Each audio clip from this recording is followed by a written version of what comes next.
Everyone who's played through the Penacony story knows about Clockie, and most people would know that Clockie is actually written by and based on Mikhail, the Watchmaker. And everyone is also familiar with Brother Hanu, who we play as to solve puzzles. And if you've been reading your readables, you might be familiar with other characters such as the Mirror Princess.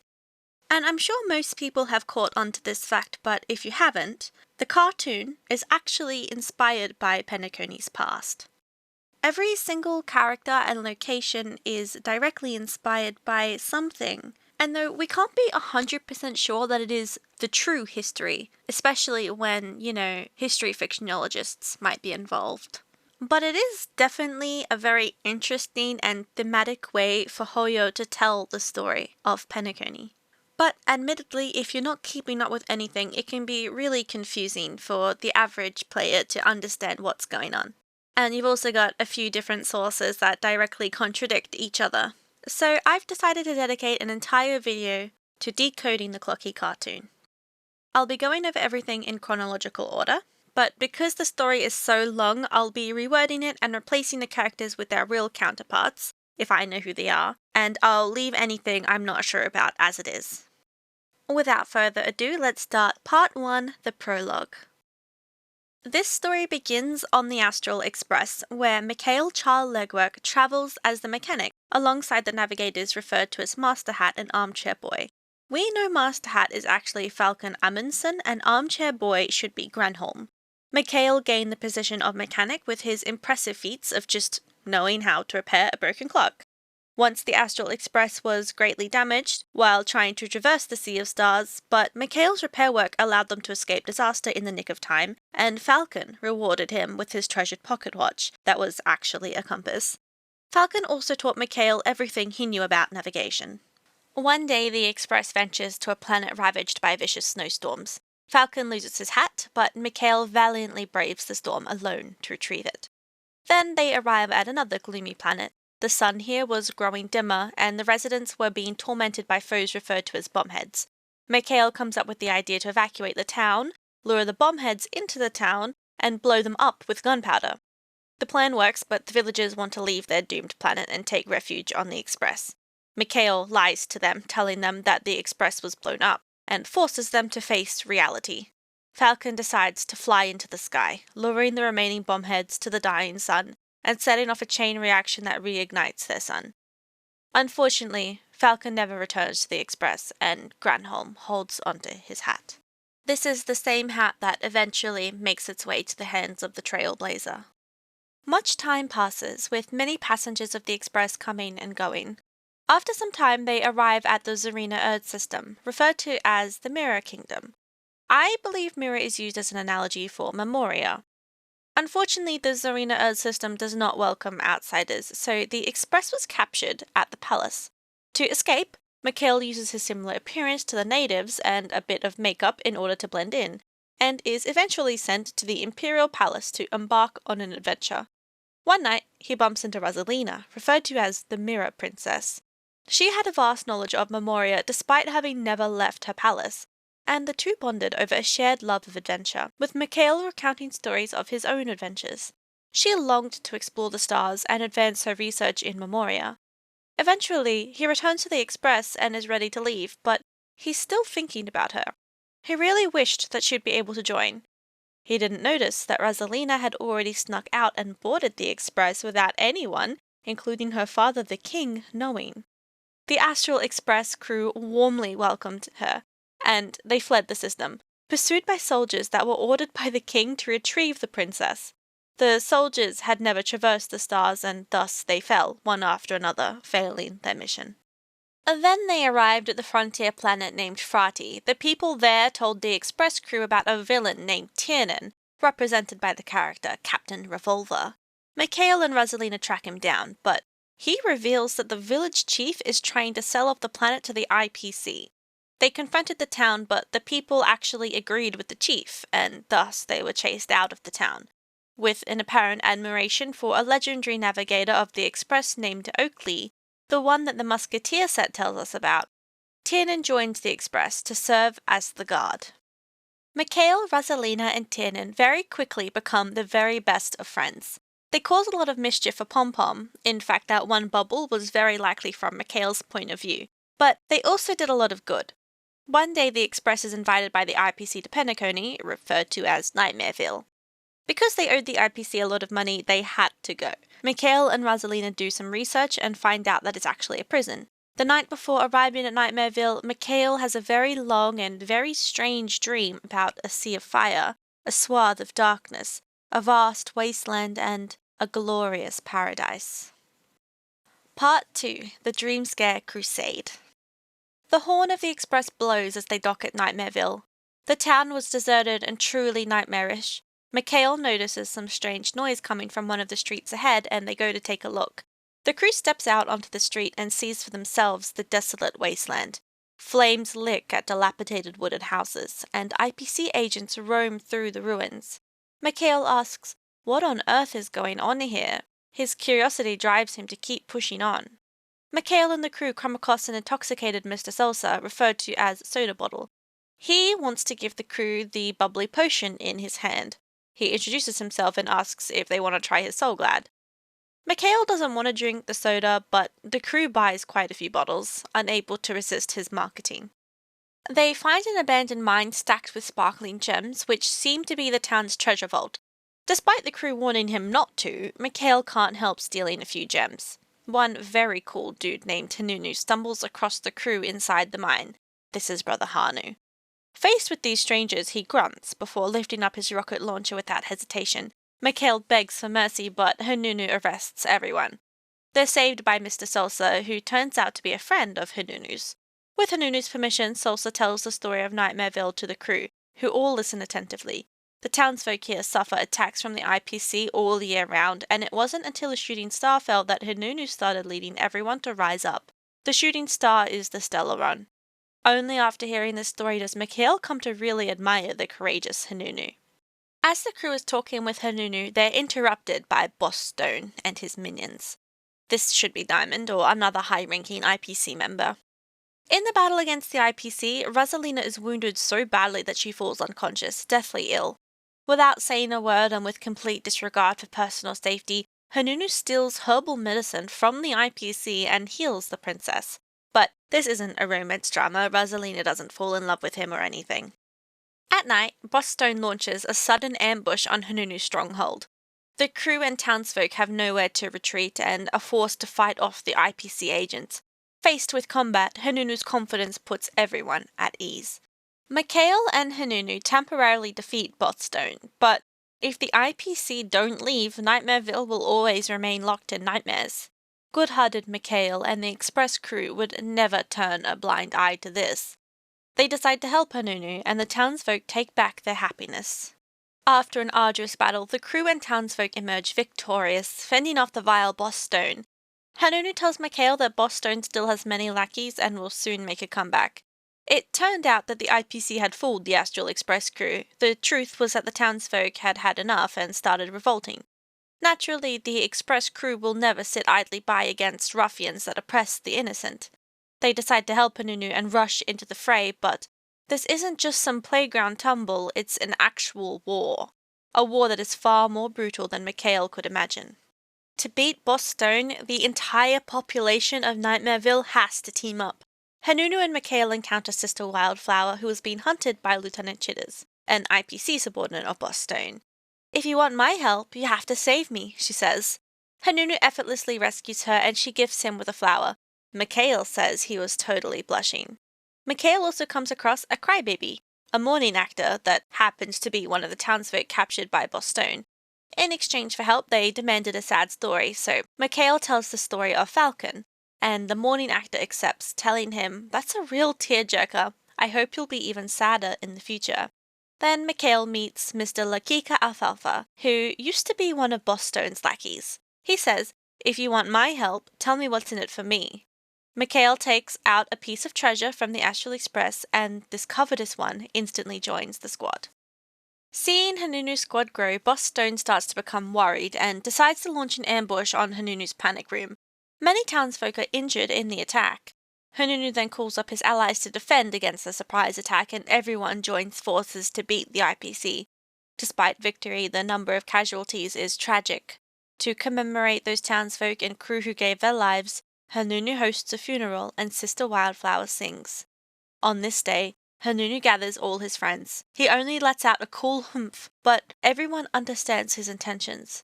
The day of the counterattack is soon upon them. The townsfolk heed his call and are always ready to give up their lives for freedom. The night before the battle, the crew and townsfolk stage a grand party. This might be the start of a long and grand event, or the final feast for everyone. At the party, everyone is down in the dumps and worried about the perils they're about to face. Mikhail goes so far as to say, "I'll settle down in Watch City and get married after this fight." During the battle, Nightmareville pays a heavy price in defeating Boss Stone, but the plutocratic Boss Stone is able to stage a comeback. The anxious townsfolk plead with Hanunue to conduct peace talks. In the classic ending, Hanunue rejected this idea. He vowed to completely drive Boss Stone out of town. Hanunue's persistence causes his allies to turn against him, with some joining the IPC and others going rogue. But Mikhail believed that Hanunue was right and was determined to help him defend the town. Mr. Salsa also sticks about and believes one day his Soulglad will reap more profits than even Boss Stone. Drunk on Soulglad, he approaches Mr. Lakika Alfalfa to purchase some, but is brutally declined. At night, Hanunue appears in front of Mikhail's house to talk about some dreams he's been having. Despite only grunting, somehow Mikhail completely understands what he means. Hanunue's wish is to turn Nightmareville into Dreamville. Who isn't filled with inspiration upon hearing that? Hanunue's masked fool wants to blow the enemy to smithereens, so they prepare some fireworks. Unfortunately, they are sabotaged by someone shooting the fireworks, blows up themselves, and the enemy is alerted. The masked fool leaves behind only a cog of joy. Enemy artillery lights up the stronghold, and Hanunue's underling morning actor condenses his tears into rainwater to douse the flames. But he cries so much that his tears flood into a river. To stop everyone in the town from being impacted by the tears, the morning actor dives into the river and disappears with the waves, leaving behind only one turning cog of depression. The grief of losing even more friends drives Mikhail into a turning cog of rage. Hanunue captures the traitor and wants to kill him, but is spared by Mikhail, who wants to use him. Dealing with the traitor helps his cog of calmness start to spin. The decisive battle looms imminent. While Hanunue's military is mighty, Boss Stones and the rebels cannot be underestimated. Mikhail starts to think over the next steps so that they aren't defeated but isn't able to come up with anything. The night before the battle, Hanunue has a strange dream. He witnesses a storm, a huge tree flourishing, a lofty skyscraper being built in a vast wasteland, and then a clock being buried underground, before finally a song of tranquility. Hanunue wakes up. He now sleeps in the same room as Mikhail, and due to his loud snoring, Hanunue isn't able to remember the contents of the dream. Hello, Futurality interrupting quickly to add some additional context. There's actually a line in the Chinese version of the game that says, in English, "Don't break or wind back Hanu's clock." It makes no sense, and that's because it's a disguised message for the Chinese players. The way the sentence is structured is actually saying Hanu and Clockie do not break, do not reverse.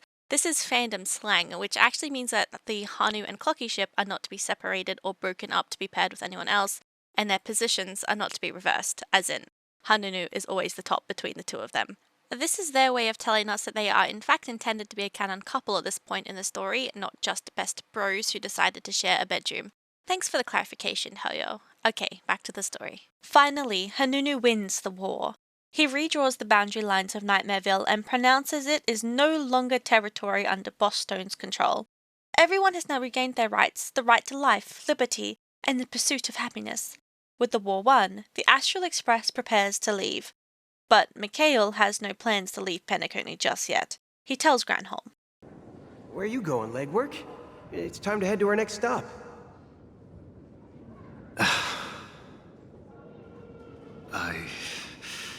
I'm staying in Asdana with Rosalina and Tiernan.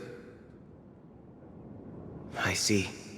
This place reminds you of home. The people of Asdana have only achieved a tiny victory, and still have a long way to go towards true freedom. Hanunue needs us. Don't worry, not all journeys lead to the stars. Even if I leave the Express, our path of trailblaze will continue. Yeah. I knew you wouldn't stay on the Express forever. Leave in peace, my friend. And, take this with you. This is Mr. Amundsen's hat. But why? When he departed, he said he would leave it to his best student. Well, I suppose the time has come. Farewell, Legwork. Take care of Tiernan and Rosalina. And don't forget to write to us. Part 3. Dreamjolt Havoc. Though the citizens of Penacony finally enjoyed freedom from Boss Stone, their troubles were far from over. Dreamville had a forest that used to keep out the sandstorms from distant lands and bore fruit for the town, but it suddenly disappeared. The forest was tended to by Black Plum, referred to as Missy Fruit Tree, but she had also mysteriously vanished. Without protection, the city was being plagued by a shroud of heinous haze every day, threatening to blow the city away. Some of the townsfolk suggested they use the Stellaron to fix the storm, but Mikhail recalled the Astral Express crew telling him that they only brought misfortune. He told them about this and told them not to use it. Mikhail hid the Stellaron in his room, and the townsfolk let it go, for now. In order to search for his missing friends, Mikhail stepped foot into the storm. Many dangers like sharp gravel flung through the hurricane.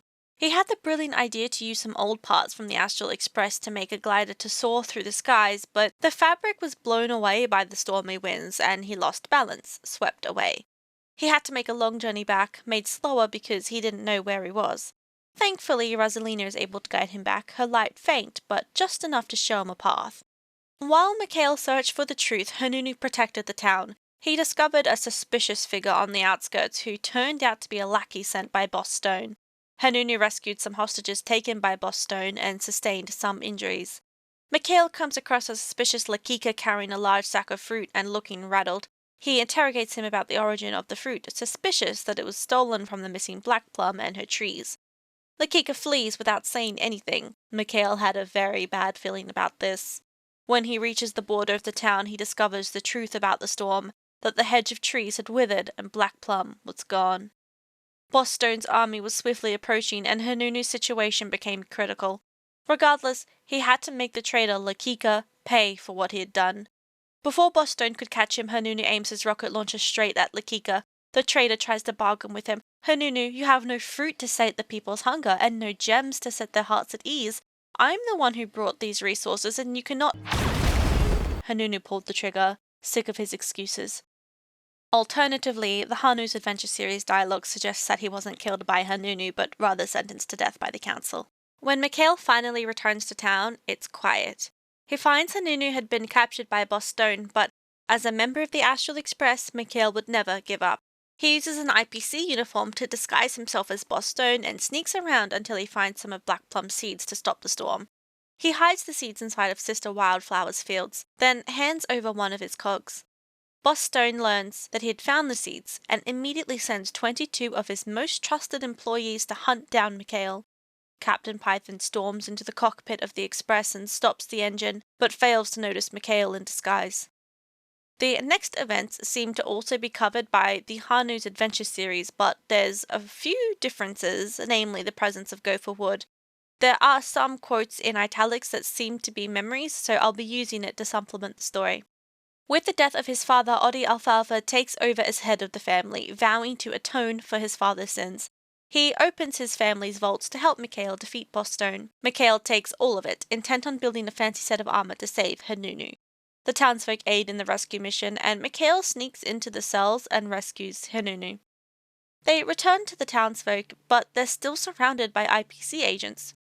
Professor Glocks of the Nightingale family helps Mikhail revive the town by building more houses and roads.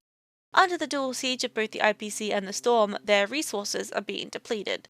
In the dreamscape, everyone is working hard to overpower Boss Stone, but the situation in reality was dire. It's that night that Hanunue wakes in the middle of the night, and the sleepy Mikhail feels his movements and wakes slightly. He assumes Hanunue is just going to the bathroom, but Hanunue had other plans.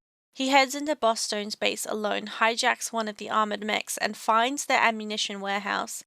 He had established communication with Glorx and Mikhail, and he's been relaying everything to them. They tell him even with all that ammunition, he won't be able to take out all the IPC members, and he lets out a disdainful humph.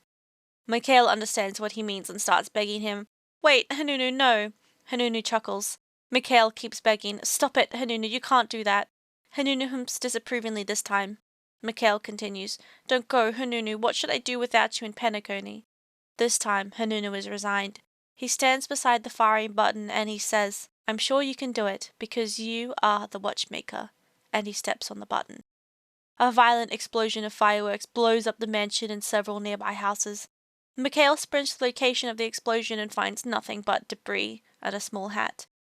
Hanunue, but why? If you don't wake up now, Penacony will. Glorx, presumably, is the one to interrupt them. Pull yourself together, Watchmaker. Someone must maintain control of the situation. If a wolf pack suddenly loses its leader, chaos is bound to ensue. Townsfolk begin to emerge and Mikhail is standing in the empty street, crying inconsolably. They have questions for him. Did you defeat Boss Stone? He knows they need reassurance, so he lies to them. Yes, the family head Hanunue sustained grave injuries during the previous defense battle and will be temporarily unable to fulfill his duties. But rest assured, Hanunue will continue making significant decisions in Penacony. The townsfolk celebrate the victory, but Mikhail is too upset. That night he's unable to sleep until the early morning, and when he finally does, he finds himself standing in a vast desert, with Hanunue positioned at the far end gazing up at the sky. Where have you been, Hanunue? Come back to us, Hanunue. Dreamville simply cannot exist without you. In silence, Hanunue only watches as Mikhail runs towards him, then gently removes his hat. It's beautiful here, don't you think? He says. Mikhail responds, Yeah. Is that why you don't want to wake up? No, the reason I don't want to wake up is because all of you are sleeping so deeply. Mikhail only responds, Hanunue continues, Then come here and rest, Watchmaker. If you lack the courage to face the nightmares, then seek refuge in sweet dreams for now. But remember, as long as this is a dream, you'll have to wake up from it sooner or later. He emits a cool humph. Then Mikhail awakens, his face adorned with a tear stain. Life goes on, and there's not much time to grieve. Though Boss Stone has defeated, the sandstorm is still devastating the city. Mikhail promised Hanunue that he would protect Penacony, and that is what he sets out to do. He has Professor Glorx prepare the houses and renovate Dreamville into a playground filled with joy and warmth. Glorx recruits new Dreamweavers to help him with his work. Mikhail then busies himself with the attempts to stop the storm. While the Dreamweavers repair the city, he has to find a way to make black plum seeds sprout. The IPC blocked the shipping routes to Penacony, and without Hanunue to mediate, the townsfolk are squabbling over resources again. It's up to their beloved Mikhail to maintain the peace over Dreamville, so he patrols the city, resolving disputes between the townsfolk. The Dreamweavers want to make Dreamville bigger, and in order to do that they need more stones, but those stones are deep in the desert wasteland. Keep in mind these stones are likely actually memoria which make up a portion of the dreamscape, and this is in truth a venture into the memoria overflow and black hole. Remember, the description of a desert is not likely to be literal. In the desert there exists a terrible monster called the Unknown. Mikhail doesn't know how to defeat it, and has to convince the Dreamweavers to give up that plan. Unfortunately, they don't give up on the plan and instead decide to come up with a way to defeat the monster. Rosalina says, Fear not. With the guidance of Grandpa Glorx and knowledge of the remembrance, we shall unravel the secrets of the dreamscape. And so, Mikhail, Rosalina, Tiernan, and the Dreamweavers set out on a mission to defeat the Unknown. Rosalina knew that what the Unknown feared most was being known, and she used her memoria abilities to pierce the monster's two sets of eyes, causing the monster to wail and flee, but it wasn't over. Following Rosalina, the group ventures deeper into the mists, reminiscing about the past as they went. Suddenly the Unknown strikes again, but Rosalina is once again able to scare it away. They push on until they reach its lair, Rosalina bravely leading the way, but it was a trap. The Unknown shattered Rosalina, but she wasn't totally gone. She tells them, Fear not, my friends, it's not the time to cry. Please gather my shattered pieces. So they gathered the pieces of her memoria that were scattered everywhere, and each piece of her reflected the true visage of the monster, a short, clownish, and craven ghost. The unknown was deprived of its power and vanished forever, its final curtain accompanied by a wail of anguish.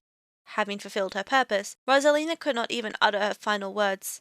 Together, they carried her shards back to Penacony, and whenever the mist returned, bringing with it terrible monsters, her mirror shards would reveal their true forms. Despite no longer being able to speak, her fragments still contain knowledge about the dreamscape, and from them, Mikhail is able to learn many secrets, most importantly that the territory is far vaster than ever imagined. If they're able to conquer more territory, then the city could grow much bigger. Note that in official records, Rosalina is said to have piloted a shuttle alone into the memory zone in search of secrets about the primordial dreamscape and was never heard from again. With the mission to retrieve more stones unsuccessful, Mikhail and Tiernan decide to go to the caves with the Lampmoth family. Tiernan tells Mikhail, "Don't worry so much. Family head Kelbak and his Lampmoths understand the Trailblaze more than you do. Just prepare to add some new routes to her charts." Tiernan, known for his fiery temperament, leads the way with brisk strides. Mikhail, still a bit drowsy, walks behind the group at a leisurely pace. The caves are terrifying, but the banter between Tiernan and Mikhail put the group at ease, until they begin to hear buzzing noises. Cautiously, they venture deeper into the caves, but an old buzzfly was lying in ambush. This is the swarm. They're overrun, but the Lampmoths are able to push the old buzzflies back. Tiernan slays buzzfly after buzzfly, but there is no end to them. "We can't keep up like this," he tells them. "Mikhail, my friends, leave now. I'll manage those old buzzflies by myself."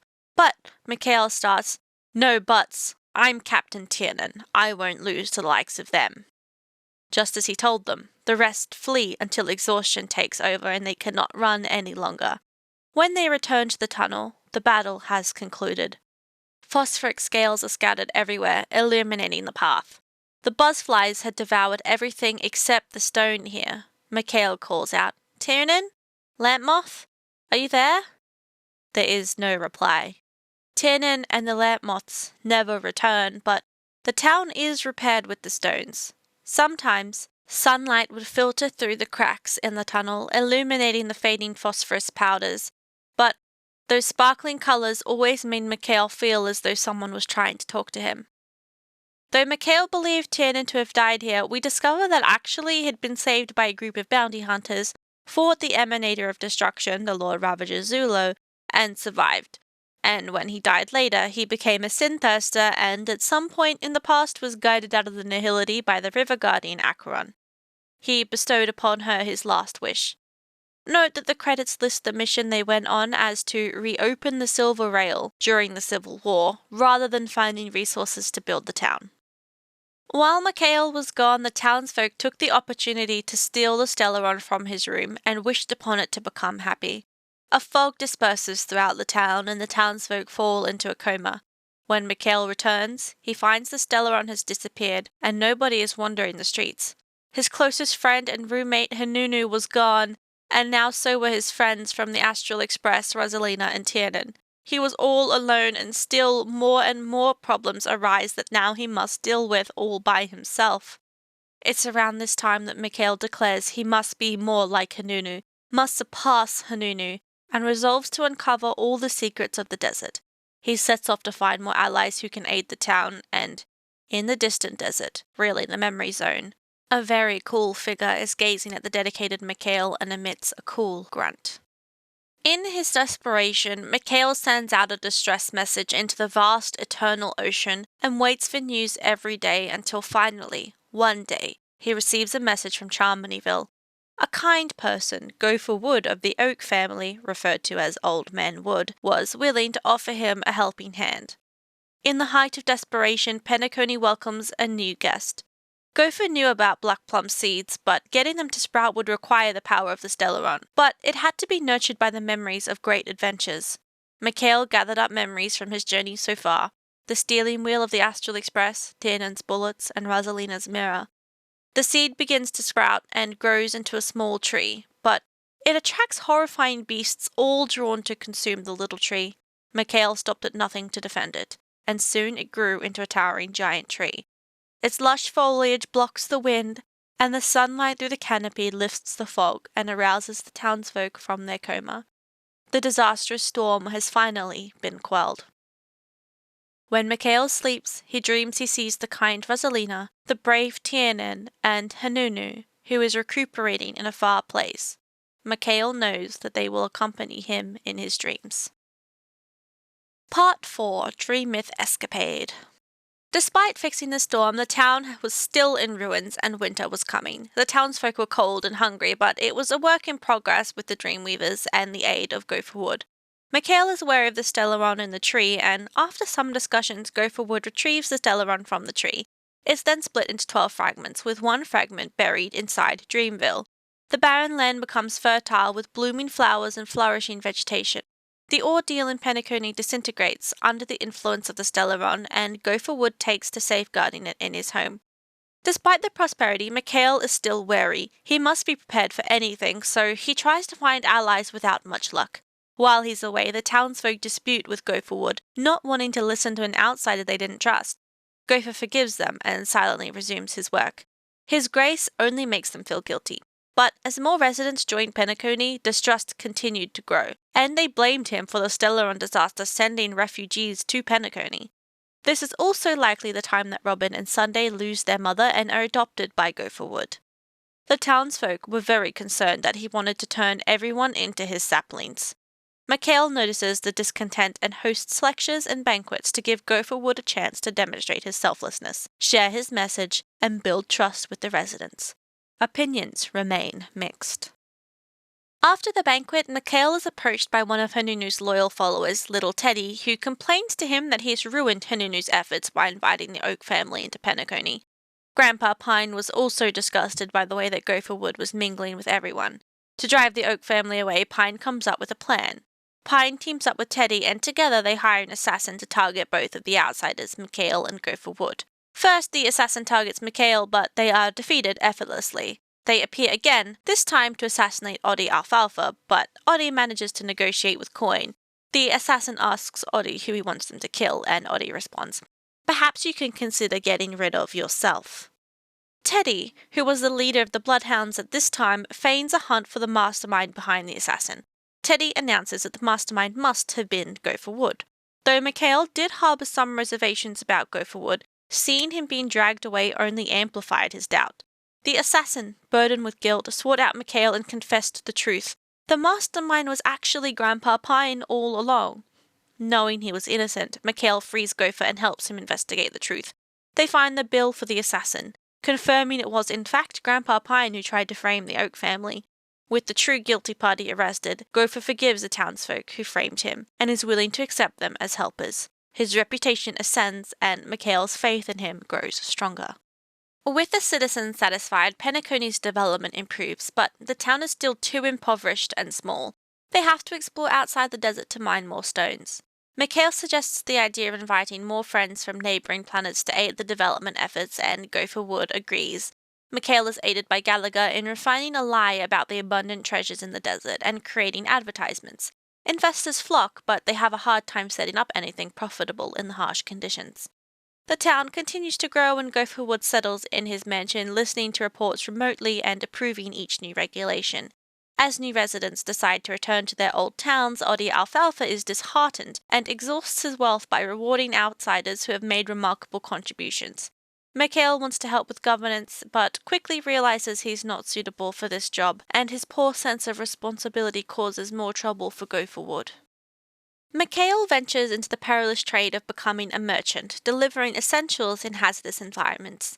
During this brief stint, he meets numerous foreign companions, but they quickly leave after making money. It's simply more meaningful to be a cowboy. Mikhail sighs at their short-sightedness.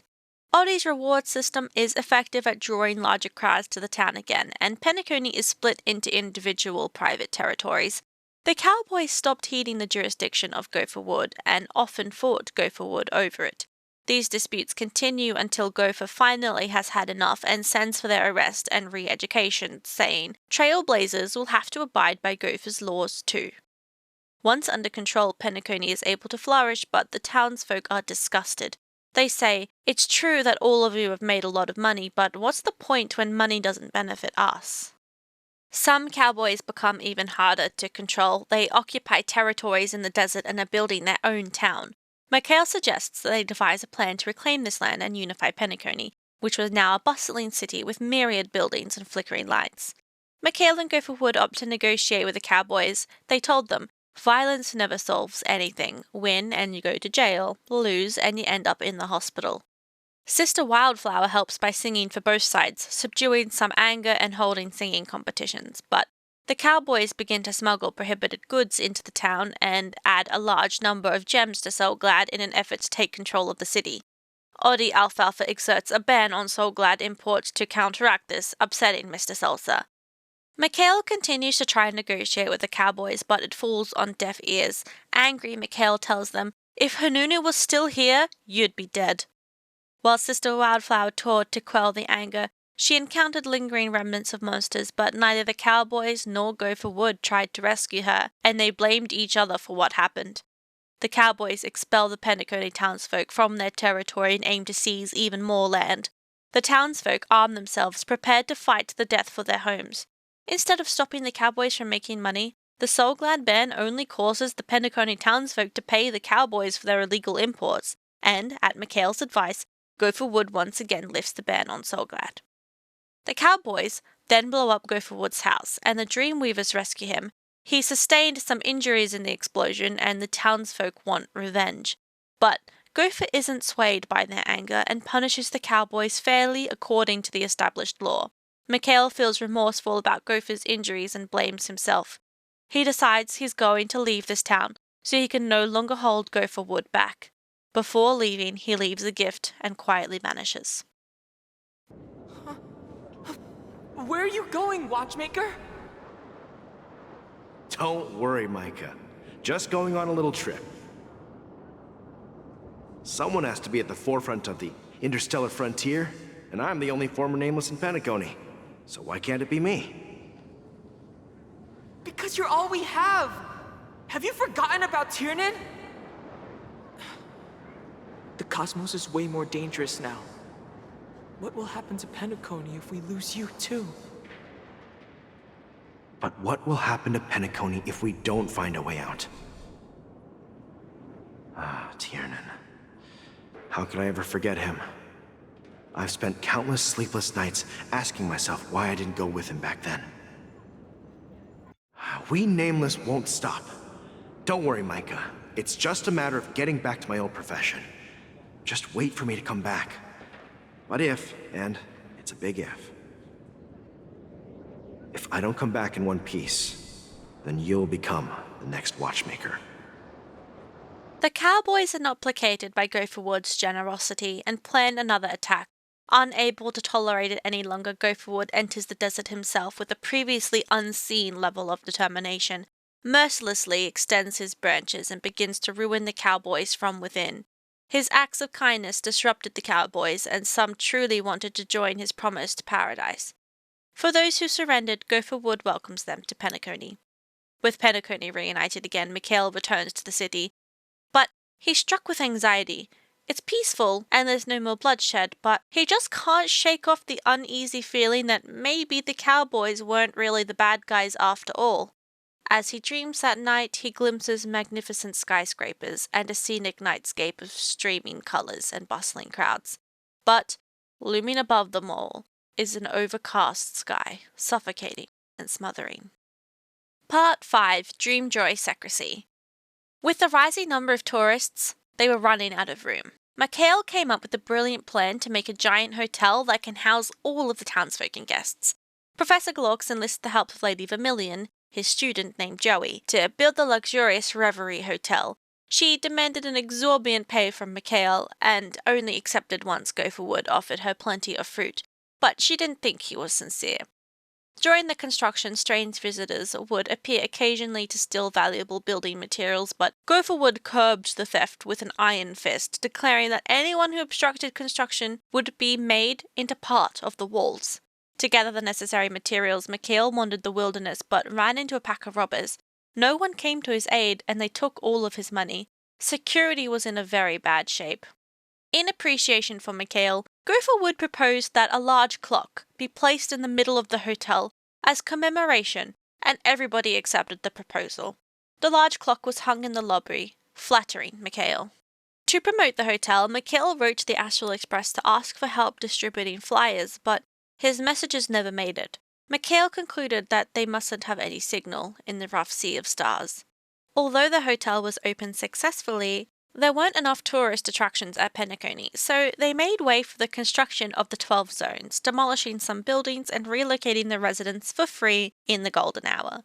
Gopher was pleased with the results and could tell that Penacony had a promising future. As Penacony became more prosperous, Mikhail made a fortune. He did not have to worry about survival and spent his days enjoying leisure time. After a long break, he grew restless once again, craving new thrills. With determination to make new legends, he got to work. As more and more tourists flocked to Penacony, many of them wanted to be involved in the management.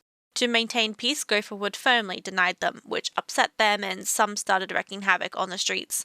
Gopherwood found out that the history of Penacony had been tampered with by Gallagher, with many proper stories being turned into jokes and many tragedies becoming comedies. Mikhail advised Gopher not to worry about it, telling him that people should be enjoying life in Penacony instead of dwelling on the past. Then the amicable maven of the Iris family, referred to as Miss Note, arrives in town, garnering attention with her beauty and mellow voice. With some small competition, she establishes herself as the main vocalist. With success, Boss Stone of the IPC surprisingly extended an olive branch to them, which Gopherwood accepted in the name of peace. Penacony became even busier, no longer hindered by the IPC.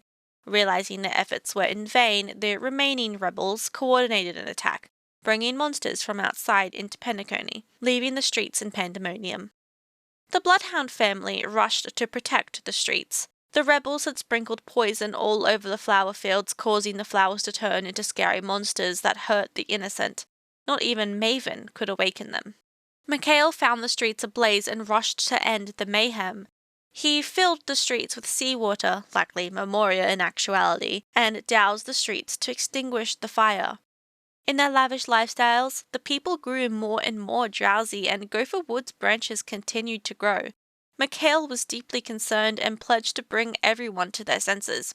Mikhail reconnected with old friends, hoping to make them see Gopherwood's mistakes, but they were already under the sway of Shadow Dog, and he was driven out of the streets. Some of Hanunu's loyalists were swayed and provided him with intel. He told them, "Hanunue would be proud of you guys." Mikhail sought out Maven, who listened but dismissed him when she realized he had no solution. Audi Alfalfa and Sosa also brushed him off, reassuring him that everything would be fine. Then he approached Gopherwood directly. He snuck in quietly and found him resting. He didn't respond to the confrontation and instead told his men to see him out, telling him he was ignorant as he left. Mikhail returned to the original site of Dreamville, which was mostly abandoned. The people there lived a tough yet liberated life, impervious to the madness in town. He grew determined to revamp this rundown town and bring happiness to the people there. He says, if being awakened had to be painful, then no one would ever want to wake up. So, Mikhail hosts a ball for the entirety of Penacony. Where are you going, old man? Oh, you're here. Answer my question. What are you up to? Relax, Gallagher. I just came up with a great idea. Wanna hear it? Oh, come on! Aren't all your ideas just ways to get yourself killed? I may be blunt here, but you're the last remaining hero in Penacony. If you die too, the secret of the Stellaron will go to the grave with you. Yes, I'm afraid there's no way out in Penacony, so I'll have to consider alternatives beyond Asdana. We'll organize a festival using the Watchmaker's legacy as a facade, and send invitations to the entire cosmos to gather people here. So, a desperate struggle against the family? Desperate? Don't we have you here, my friend? This task is challenging, but what hasn't been challenging for us along the way? Well, Whatever you do, remember, make sure to send an invitation to the Astral Express. He makes a quiet entrance and invites curious guests to dance. Here, he begins spreading the rumor of the Watchmaker's legacy. Gopherwood soon finds out about the town and issues Mikhail a warning, which Mikhail ignores. He kicks off renovations with the help of Dr. Blue, one of the Dreamweavers. He names it Rouseville, hoping that more people wake up and come here. This was how Penacony looked in the beginning. Did everyone forget? While the town grew, the oak branches kept encroaching on the borders. The worsening living conditions drove some people to return to Penacony. Mikhail used his own funds to support everyone reconstructing Rouseville, but those who left wouldn't come back. He dug deeper into Penacony's secrets and discovered a shocking truth. Gopherwood had been stealing everyone's emotions with his branches to repair the collapsing streets. As much as Mikhail wanted to stop him, he had already grown into an immovable tree. He knew he'd missed his opportunity. Many townsfolk lost the gears in their hearts, idling their time away in Penacony. This seemed to be part of his plan. Mikhail used clockwork to help these people, but despite his efforts, Penacony didn't change much. Decadent desires festered in the shade of Gopherwood's canopy. Mikhail was exhausted in his old age, and this story of his was coming to an end. He says to himself, the past is like a dream. He had no way to fix Penacony. So, had Mikhail failed? He had no way to fix it. He was so sleepy, so tired, and just wanted to rest. He became slower and slower, images from the voyages of the past appearing before his eyes. Can Gallagher really protect Rouseville? Will Hams still clinch the championship next time? Can Maven sing the most beautiful song that beats from her heart? Will Hanunue return to protect the town? Will Oddie Alfalfa sell things that shouldn't be sold? Will Gopherwood remember his original promise? Falcon, Granholm, Rosalina, Tiernan, where's their Astral Express sailing to now? Oh, that's right, the Express! He believed that the Express would return again someday, and when that time comes, the other crew members will come to help them. When they come, he will definitely regale them with the Watch City's past, the Astral Express's adventures, and everything that's happened in Dreamville. And they will definitely love these stories.